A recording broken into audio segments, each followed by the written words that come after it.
Good morning, viewer. Bienvenidos here.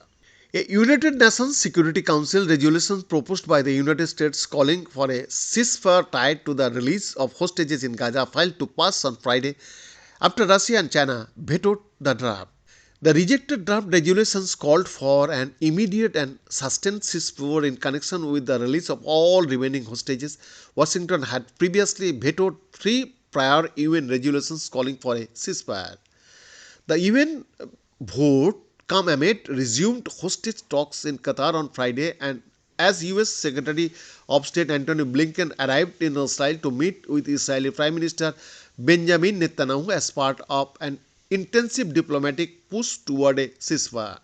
The US, Israel's most prominent defender on the world stage, has faced severe criticism in Arab countries and Europe for its refusal to call for a ceasefire early in the Gaza war as its reluctance to translate its verbal criticism of Israel's conduct into diplomatic action.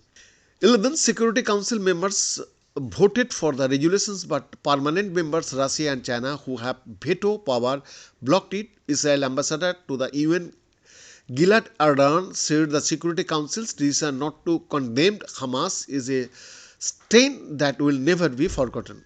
Meanwhile, Algeria, which also rejected the resolution, said the submitted text was not a clear message of peace and would have allowed for more Palestinian civilians to be killed.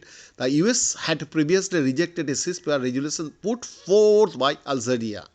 With the draft resolution, Washington was seeking to recover from international criticism of its support for Israel. Experts say the resolutions included forcing that the US was unwilling to use before, said Frank Lawstone, who worked as US Special Envoy for Israeli-Palestinian negotiation under US President Barack Obama during the 2014 Israel-Gaza war. This referred to an immediate ceasefire, which the former diplomat said was likely a bid to bring the US back from months of international isolation.